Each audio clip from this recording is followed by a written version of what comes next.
अगर मैं आपसे कहूं कि सिर्फ एक इन्वेस्टमेंट करके आप भारत की 50 सबसे बड़ी कंपनियों की ग्रोथ का हिस्सा बन सकते हैं, तो क्या आप मानेंगे?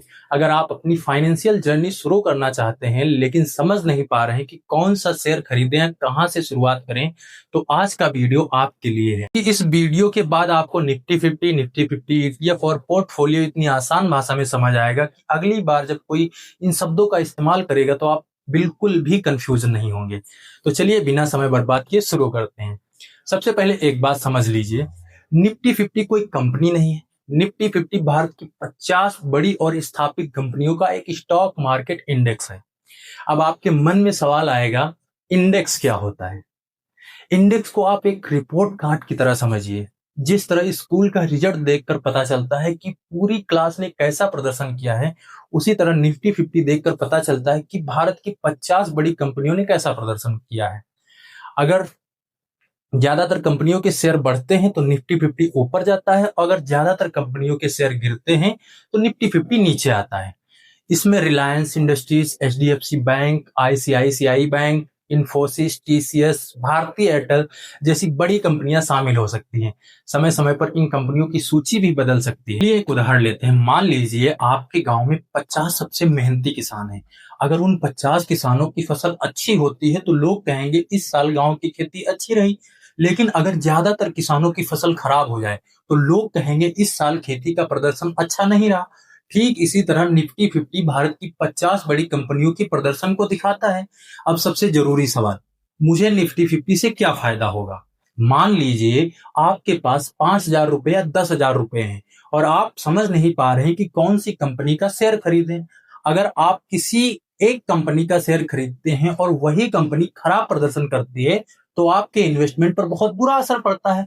लेकिन अगर आपका पैसा निफ्टी 50 को ट्रैक करने वाले इन्वेस्टमेंट ऑप्शन में जाता है तो वह कई बड़ी कंपनियों में फैला होता है। यानी आपका पैसा केवल एक कंपनी पर निर्भर नहीं रहता है।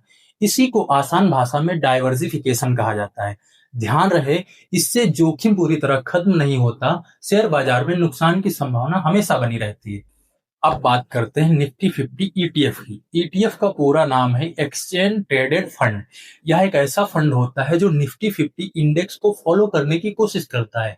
इसे आप शेयर की तरह स्टॉक एक्सचेंज पर खरीद और बेच सकते हैं। इसके लिए आपके पास डीमैट अकाउंट और ट्रेडिंग अकाउंट होना चाहिए। जब आप निफ्टी 50 ईटीएफ खरीदते हैं तो आपका इन्वेस्टमेंट एक ही कंपनी में नहीं बल्कि निफ्टी 50 की कई बड़ी कंपनियों में फैला होता है। यही वजह है कि कई लोग लंबी अवधि के इन्वेस्टमेंट के लिए ऐसे विकल्प पर विचार करते हैं। लेकिन इसमें भी बाजार का जोखिम बना रहता है। अब समझते हैं पोर्टफोलियो। पोर्टफोलियो का मतलब आपके सभी इन्वेस्टमेंट का पूरा रिकॉर्ड या संग्रह। मान लीजिए आपने 5,000 रुपए का निफ्टी 50 ईटीएफ खरीदा, 10,000 रुपए का म्यूचुअल फंड लिया, 15,000 के कुछ अलग अलग शेयर्स खरीदे। इन सभी को मिलाकर आपका इन्वेस्टमेंट पोर्टफोलियो बनता है। जितना संतुलित आपका पोर्टफोलियो होगा उतना ही आपका रिस्क अलग अलग जगहों में बढ़ सकता है। अगर आप इन्वेस्टमेंट की शुरुआत कर रहे हैं और अलग अलग कंपनियों का एनालिसिस नहीं करना जानते हैं तो कई लोग निफ्टी 50 को ट्रैक करने वाले इंडेक्स फंड या ईटीएफ जैसे विकल्पों पर विचार करते हैं। लेकिन याद रखिए, शेयर बाजार में 100% प्रॉफिट की कोई गारंटी नहीं होती। मार्केट ऊपर भी जाता है और नीचे भी। इसीलिए कभी भी किसी की बातों में आकर जल्दबाजी में इन्वेस्टमेंट मत कीजिए। पहले सीखिए, फिर समझिए और उसके बाद ही फैसला लीजिए।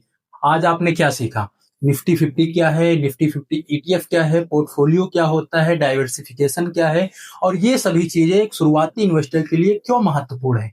अगर आपको यह वीडियो पसंद आई हो और आपने कुछ नया सीखा हो तो वीडियो को लाइक जरूर करें और अपने दोस्तों और परिवार के साथ शेयर करें ताकि वह भी फाइनेंशियल अवेयरनेस को बढ़ा सकें। धन्यवाद। मिलते हैं अगली वीडियो में, तब तक के लिए बाय बाय, टेक केयर।